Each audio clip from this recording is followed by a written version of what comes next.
അസ്സലാമു അലൈക്കും. ഈ തവണ ഹജ്ജ് കഴിഞ്ഞു. എല്ലാവരും ഹാജിമാരൊക്കെ നാട്ടിലേക്ക് തിരിക്കാനൊക്കെ ഏകദേശം സമയത്ത് തുടങ്ങി.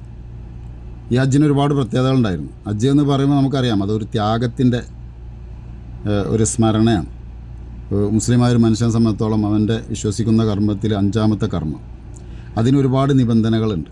സാമ്പത്തികമായും ആരോഗ്യമായും ഉള്ളവർക്ക് മാത്രമാണ് ഹജ്ജ് നിർബന്ധമാക്കിയിട്ടുള്ളത്. ഞാനത് പറയാൻ കാരണം, പ്രാവശ്യത്തെ ഹജ്ജിന് ഒരുപാട് ആളുകൾ ഇവിടുത്തെ ഗവൺമെൻറ് ആ ഹജ്ജിന് വേണ്ടിയിട്ട് ഒരു കൊല്ലം മുമ്പ് തന്നെ ഒരുക്കം തുടങ്ങും. കാരണം ഒരു പാകപ്പിഴവുകളുമില്ലാതെ നല്ല രീതിയിൽ ഹാജിമാർക്ക് സേവനം ചെയ്തുകൊണ്ട് ഈ രാജ്യം ശരിക്കും അവരെ പ്രകീർത്തിക്കണം. നമ്മുടെ ഒരു 10,000 ആളുകൾ കൂടി കഴിഞ്ഞാൽ പോലും അതിനൊരുപാട് പരാതികളും പരിവട്ടങ്ങളൊക്കെ ഉണ്ടാവും. അത് കഴിഞ്ഞാലും അതിൻ്റെ പ്രശ്നങ്ങൾ അവസാനിക്കില്ല. പക്ഷേ ലക്ഷങ്ങൾ വന്ന് പോകുമ്പോൾ ഒരു കുറ്റവും കുറവുമില്ലാത്ത രീതിയിൽ അതിനെ കുറ്റമറ്റതാക്കാൻ വേണ്ടിയിട്ട് ഈ രാജ്യം ചെയ്യുന്ന ത്യാഗം അത് നമുക്ക് മറക്കാൻ പറ്റില്ല. അപ്പോൾ അതിനൊക്കെ വരുമ്പം ആരോഗ്യവും സമ്പത്തൊക്കെ നിർബന്ധമാണ്. ഇവിടെ വരുന്ന ഹാജിമാരിൽ, ഇപ്പോൾ നിലവിൽ വരുന്ന ഹാജിമാരിൽ മിക്കവാറും പകുതിയിൽ കൂടുതൽ ആളുകളും ആരോഗ്യപരമായി വളരെ മോശമായ അവസ്ഥയിലും ഉള്ളൂ. ഒരുപാട് കാരണം ഒരു ത്യാഗസമ്പുഷ്ടമായിട്ടുള്ളൊരു ആരാധനയാണ് ഹജ്ജ്. അപ്പോൾ അതിന് ആരോഗ്യം നിർബന്ധമാണ്.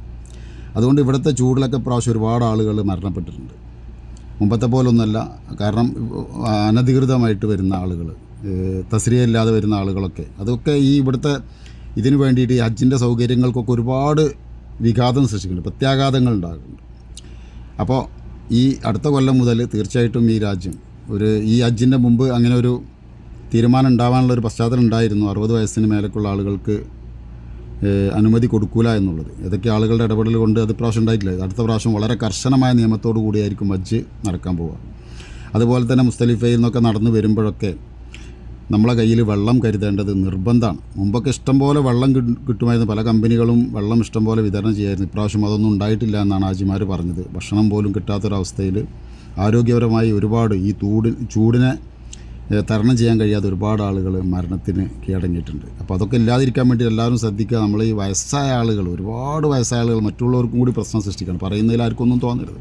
കാരണം ആരോഗ്യ നിർബന്ധമായ ഒരു കർമ്മത്തിന് എന്തിന് ഇത്ര ബുദ്ധിമുട്ടി വരണമെന്ന് ആലോചിച്ച് പോകണം. ഏതായാലും ഹജ്ജിന് വരാൻ തയ്യാറാകുന്ന ആൾ അതൊക്കെ ഒന്ന് ആലോചിക്കുക.